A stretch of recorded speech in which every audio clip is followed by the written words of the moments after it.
খাস কলকাতায় পিটিয়ে খুনের অভিযোগ উঠল। দক্ষিণ কলকাতার ঢাকুরিয়ায় এক মদের দোকানে ঝামেলা হয় এবং রবিবার দুপুরে মদের দোকানে বচসা বাঁধে। অভিযোগ, দোকানের ভেতর থেকে একজন বেরিয়ে এসে তাকে বেধড়ক মারতে থাকেন, তাতেই একজনের মৃত্যু হয় বলে অভিযোগ। এদিকে এই ঘটনার পরেই দোকান ঘিরে ফেলেন স্থানীয় বাসিন্দারা। ঢাকুরিয়া মোড়ে শুরু হয় অবরোধ। কলকাতা পুলিশের ডিসি এইচডি শুভঙ্কর ভট্টাচার্যের বিশাল পুলিশ বাহিনী ঘটনাস্থলে পৌঁছায়। জানা গিয়েছে, ঢাকুরিয়া ব্রিজের কাছে লিকার কাউন্টারের বাইরে দাঁড়িয়েছিলেন দুই ক্রেতা। ভেতরে কাউন্টারে দুজন বিক্রেতা ছিলেন এবং কোনো একটা বিষয় নিয়েই শুরু হয় বচসা।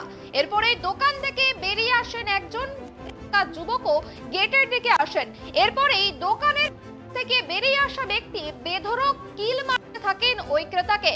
অভিযোগ, সুশান্ত মণ্ডল, বয়স ৪৫ বছর। তিনি মদ কিনতে গিয়েছিলেন, দোকানীদের সঙ্গে বচসা। এরপরেই সুশান্তকে বেধড়ক মারধর করা হয় বলে অভিযোগ। এই কাউন্টারের পাশেই আমারই হাসপাতাল। স্থানীয়রা তাকে উদ্ধার করে সেখানে নিয়ে যায় এবং সেখানে নিয়ে যাওয়ার পর চিকিৎসকেরা তাকে মৃত বলে ঘোষণা করেন। এরপরেই এলাকা রণক্ষেত্র হয়ে ওঠে। অভিযোগ যে মারধর করেছিলেন তিনি ওই লিকার কাউন্টারের কর্মী।